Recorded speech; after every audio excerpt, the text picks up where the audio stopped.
오늘 우리에게 주시는 하나님의 말씀은 전도서 9장 1절에서 10절까지 말씀입니다. 전도서 9장 1절에서 10절까지 말씀입니다. 제가 읽기 시작합니다. 이 모든 것을 내가 마음에 두고 이 모든 것을 살펴본즉 의인들이나 지혜자들이나 그들의 행위나 모두 다 하나님의 손 안에 있으니 사랑을 받을는지 미움을 받을는지 사람이 알지 못하는 것은 모두 그들의 미래의 일들임이니라. 모든 사람에게 임하는 그 모든 것이 일반이라. 의인과 악인, 선한 자와 깨끗한 자와 깨끗하지 아니한 자, 제사를 드리는 자와 제사를 드리지 아니한 자에게 일어나는 일들이 모두 일반이니 선인과 죄인, 맹세하는 자와 맹세하기를 무서워하는 자가 일반이로다. 모든 사람의 결국은 일반이라. 이것은 해 아래에서 행해지는 모든 일 중에 악한 것이니 곧 인생의 마음에는 악이 가득하여 그들의 평생에 미친 마음을 품고 있다가 후에는 죽은 자들에게로 돌아가는 것이라.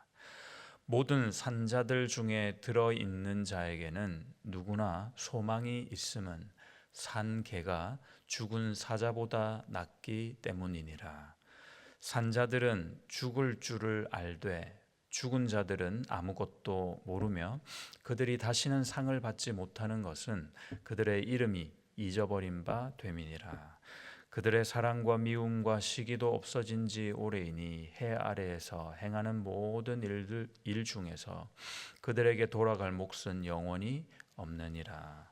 너는 가서 기쁨으로 내 음식물을 먹고 즐거운 마음으로 내 포도주를 마실지어다.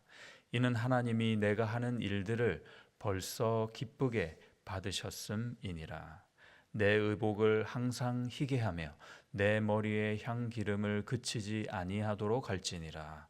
내 헛된 평생의 모든 날 곧 하나님이 해 아래에서 내게 주신 모든 헛된 날에 내가 사랑하는 아내와 함께 즐겁게 살지어다.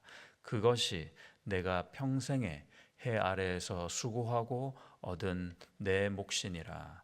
내 손이 이를 얻는 대로 힘을 다하여 할지어다. 내가 장차 들어갈 수월에는 일도 없고 계획도 없고 지식도 없고 지혜도 없음이니라. 아멘. 여러분, 지구에 존재하는 모래 알갱이 수가 많을까요? 아니면 우주에 존재하는 우리 지구와 같은 별의 수가 많을까요? 별들이 훨씬 많다고 합니다.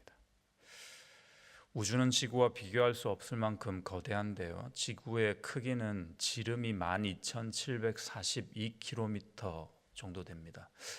우리 학창 시절 때 체력장 이런 거 하면은 1000m 달리기 이런 거 했거든요. 근데 그게 지구의 지름은요 12,742개가 있다는 거 아닙니까? 근데 지구를 포함하고 있는 태양계만 해도 그 지름이 약 9억 킬로미터에 이릅니다. 그런데 또 이 태양계가요 우리 은하수의 작은 부분일 뿐이거든요. 은하수는요 이제 물리적인 거리로 측정이 안 되기 때문에 빛으로 환산해서 이야기합니다. 10만 광년입니다. 빛이 움직이는 시간을 물리적인 거리로 계산한 겁니다. 10만 년, 빛이 10만 년 동안 열심히 달려야 측정될 수 있는 그런 크기, 거리라는 것입니다.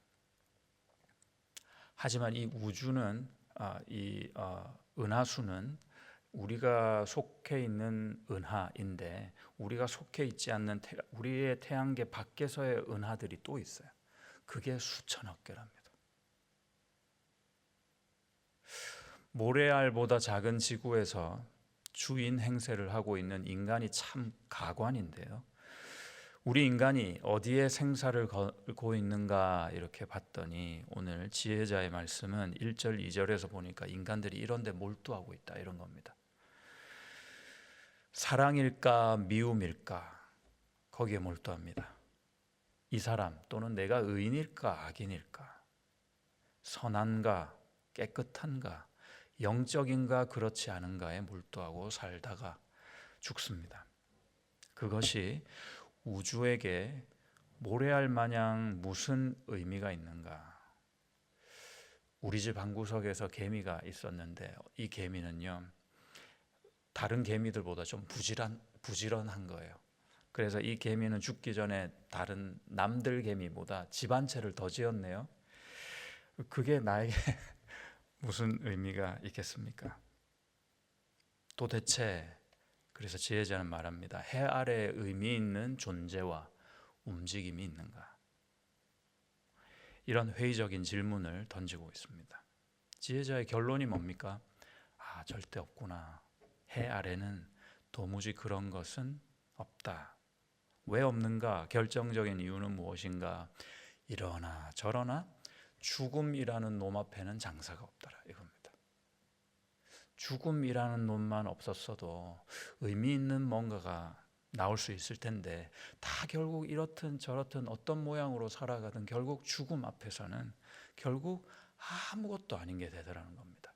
높고 낮음도 결국 죽음 앞에서 죽음이 스치기만 해도 nothing이 되는 겁니다. 적고 많음도 죽음을 지나가는 그 순간부터 nothing이 되는 겁니다. 인간이 원치 않는 평등을 겪게 되는 겁니다. 그것이 바로 죽음이다 하는 것입니다. 이 사실을 모른 채 해 아래에 있는 인생들은 어떤 모습을 하며 아둥바둥 살고 있는가? 3절을 여러분 성경책에서 한번 보시고요. 제가 이거를 원문에 가깝게 한번 풀어서 해석해 드리겠습니다. 모든 사람이 결국 다 마찬가지다. 이 사실은 해 아래 행해지는 모든 일 중에 가장 악하다. 게다가 사람들의 마음은 악으로 가득 차 있고 그 사람들은 모두가 다 미쳐서 돌아가다가 결국 죽은 자들에게 가게 된다. 다 죽는다는 겁니다. 근데 이 죽음 앞에서는 모두가 다, 모든 사람들이 결국 다 마찬가지다. 그러면 의미 없는 이 인생 어떻게 살아야 하나? 이 질문에 우리가 서게 되는데요. 지혜자가 바라보는 우리의 삶의 모습은 이래야 된다 하고 오늘 본문 10절까지만 정하고 보면 세 가지 정도로 어떤 의미에서 질문을 던지고 있습니다. 당신의 삶에 참된 기쁨이 있는가 합니다. 참된을 빼겠습니다. 그냥 기쁨이 있는가 이제 이렇게 묻는 겁니다. 두 번째, 그 기쁨을 누군가와 함께 나누며 살 수 있는가? 그럴 사람이 있는가? 이렇게 묻고 있습니다. 세 번째, 얼마나 그러면 성실하게 사느냐? 묻고 있습니다. 7절 먼저 기쁨입니다. 기쁨으로 살아라.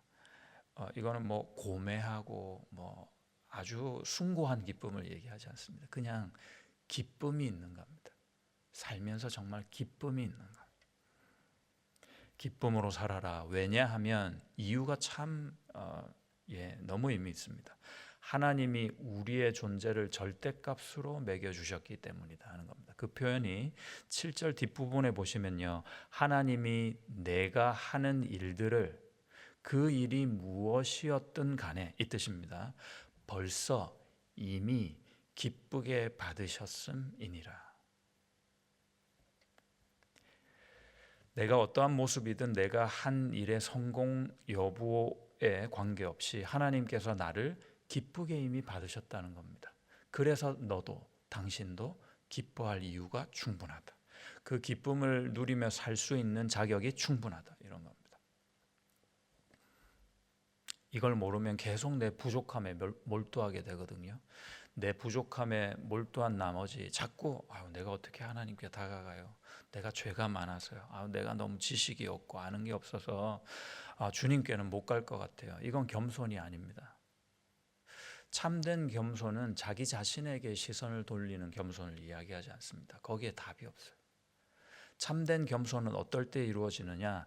광대하고 그럼에도 불구하고 나에게 은혜로우신 그 하나님께 집중할 때, 그분께 시선을 돌릴 때 자연히 내가 나는 정말 바다의 모래알갱이보다 작은 존재구나.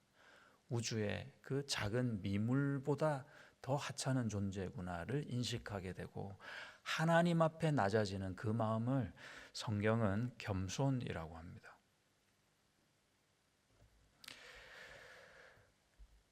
세상에 없어질 것들에 그러니까 이 겸손을 가진 자, 이 은혜를 깨달은 자, 이 지혜를 얻은 자는 세상에 없어질 것들에 나의 가치를 대입하지 않습니다. 남들은 세상에 이 가치를 이런 것들을 좀 더 가졌네. 나는 이런 게 좀 없구나 하는 그런 부분에 나의 존재 가치를 매기지 않는다는 거죠. 위축되지 않습니다.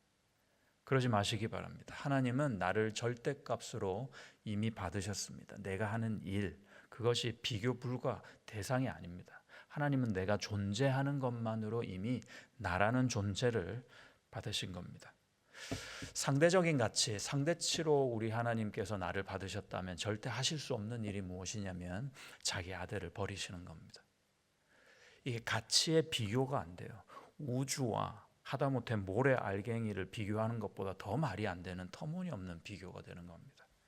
그럼에도 나를 위해서 그 우주에 나 하나가 존재했을지라도 자기 아들을 버리시고 이 땅에 보내셔서 나를 구원하실 그 마음을 가지신 그 하나님께서는 나를 어떻게 보시냐? 절대값으로 보신다는 겁니다.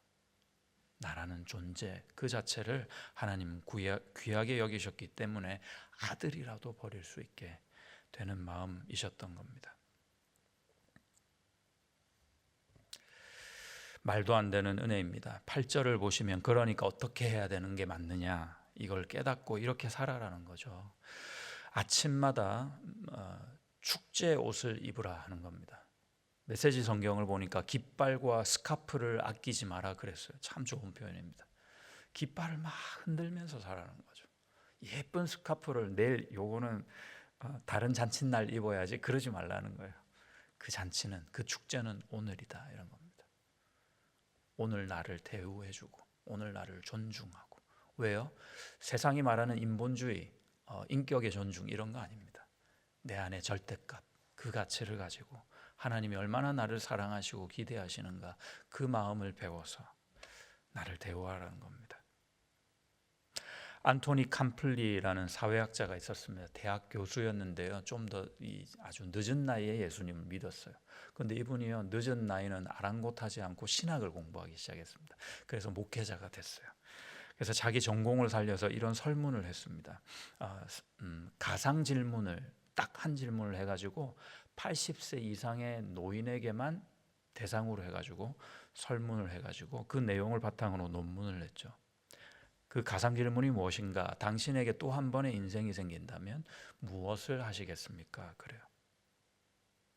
인생의 기회가 한 번 더 오면 뭐 하고 싶으냐 이런 거죠. 세 가지 제일 득표수가 많은 세 가지 그 답이 이랬습니다. 세 번째로 많은 답이 도전하고 싶다 그러셨어요. 다들. 지나 보니까 핑계가 너무 많았다 인생 속에서. 이래서 못하고 저래서 못하고. 근데 내가 꼭 해보고 싶은 그것, 여전히 그걸 못했기 때문에 내 마음에 회한이 남는다. 이렇게 답하다는 겁니다. 대부분 다 80세 노인이 탓하는 것은 나이일 것입니다. 나이가 많아서 못한다. 이제 이런 거겠죠. 근데 지금은 나이를 탓하지만 죽으면요 죽음을 탓할 겁니다. 내가 살아있지 않은데 뭘 하겠어 이제 이렇게 될 겁니다. 아직 기회가 있다는 겁니다. 소망이 있다는 겁니다. 도전해야 합니다. 살아있다는 것 그 자체가 기회입니다. 두 번째 득표수가 많은 설문의 대답이 사랑하고 싶다 이랬어요. 참 좋은 대답인 것 같습니다. 부부가 열심히 살았거든요. 그런데 지금은 거의 원수처럼 지내요. 아니면 먼저 떠나보냈어요, 배우자를. 너무 후회스럽다라는 것이죠. 자녀를 위해서 열심히 일했는데 그런데 이 나이 되고 보니까 내 옆에는 자녀들이 없어요. 다 자기 갈 길들, 지 갈 길들 가고 내 옆에는 없다는 겁니다. 자녀를, 남편을, 아내를 사랑할 수 있을 때 사랑할 걸. 그게 제일 후회되는 일 중에 하나였답니다. 세 번째, 그러니까 제일 많은 득표수가 영원한 것에 투자하고 싶다라고 다 이제 답을 했다는 겁니다. 이 학자가 좀 의외였다 이제 이런 표현을 했더라고요. 영원한 것에 투자하고 싶다. 왜 그랬을까요? 살면서 별로 관심이 없었던 그 부분인데 이제 죽음을 점점 더 가까이 앞두고 있으니까 영원한 것에 대해서 투자하고 싶다 했던 겁니다. 영원한 것, 세상 그에 비해서 세상의 것은 남는 게 없더라 하는 것을 깨닫게 된 것입니다. 예, 지금은 나이를 탓하지만 죽으면 죽음을 탓할 겁니다. 살아있다는 것 그 자체가 기회입니다. 여러분 모두 무엇이 되었든 주님 안에서 포기하지 마시길 바랍니다. 오늘 성경에도 죽은 사자보다 산 개가 낫다 하지 않습니까? 9절을 보십시오. 기쁨을 나눔이 해 아래서 가장 고귀한 일이다 지혜자는 말합니다. 이 몫이라고 표현되어 있는데 살아있는 우리 열심히 일하고 그 대가로 그 몫을 받은 것이 이것이다 하는 것입니다. 열심히 일한 사람이 누릴 수 있는 가장 큰 권리와 대가는 사랑하는 사람을 사랑하고 내가 좋아하는 것을 또 그 사람과 함께 나누며 사는 것, 그것이 몫이다 하는 것이죠. 메시지 성경의 표현들을 몇 가지 봤는데요, 의미 있는 표현들이 좀 있습니다. 그렇다, 네가 기뻐할 때 하나님도 기뻐하신다. 하루하루가 하나님의 선물이다. 예, 참 맞는 말입니다. 여행을 권장하는 격언이 있습니다. 가슴 떨릴 때 떠나라. 다리 떨리면 떠나야 한다. 가슴 떨릴 때, 야, 저기 가고 싶은데 이거 하고 싶을 때요, 그거 해라는 겁니다. 그런데 정작 갈 수 있는 상황이 될 때, 시간도 있고 뭐 이럴 때, 그때는 다리가 떨리더라는 거죠. 다리가 떨려서 못 갑니다. 왜냐하면 떠나야 하기 때문입니다. 어디를 떠나요? 세상을 떠나야 한다는 겁니다. 가슴 떨릴 때 떠나라. 다리 떨리면 떠나야 한다. 가고 싶은 곳이 있는 사람은 행복한 사람이다. 함께 가고 싶은 곳이 있는 사람은 더 행복한 사람이다. 마지막입니다. 우리는 어떻게 살아야 할까? 10절, 성실하게 살아라 이 말씀입니다. 너의 손이 이를 얻는 대로 힘을 다하여 할지어다. 내가 장차 들어갈 수올에는 일도 없고 계획도 없고 지식도 지혜도 없음이니라.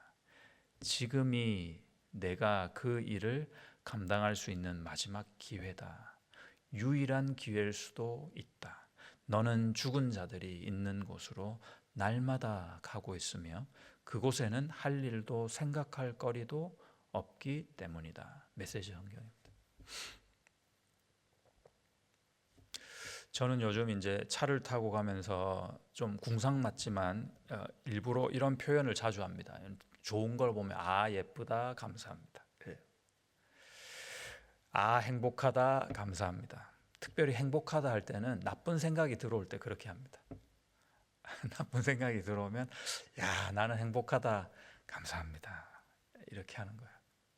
사람이 이렇게 말을 뱉고 보면요, 우리의 생각과 마음도 그렇게 따라갑니다. 하나님의 은혜를 입은 성도의 마땅한 고백이 아닌가 싶습니다. 예쁜 걸 보면은 감사할 줄 알고, 어렵고 힘든 상황, 나쁜 기억, 나쁜 마음이 들 때 그래도 나는 행복하지, 감사합니다 주님 할 수 있어야 될 줄로 믿습니다. 내가 죽는 날 그 정해진 하루, 그 시각이 있음을 여러분 아십니까? 우리가요, 예고하고 죽는 사람이 없습니다. 그 한순간 모두에게, 남겨진 모두에게 놀랍고 당황스럽게 하는 그런 순간, 그 시각이 있습니다. 여러분, 내가 어느 한날 그 시에 죽을 그 운명이라고요, 말하자면. 그렇다면 오늘 하루를 여러분 기쁨으로 사십시오. 그 기쁨을 나누며 사십시오. 성실하게 사시길 바랍니다. 해 아래에서만큼은 이것이 하나님의 뜻입니다. 할렐루야. 우리 한 번 더 찬양하겠습니다. 찬송가 우리 아까 284장입니다. 통일 찬송가 206장, 오랫동안 모든 죄 가운데 빠져. 1절, 2절, 3절 찬양하겠습니다.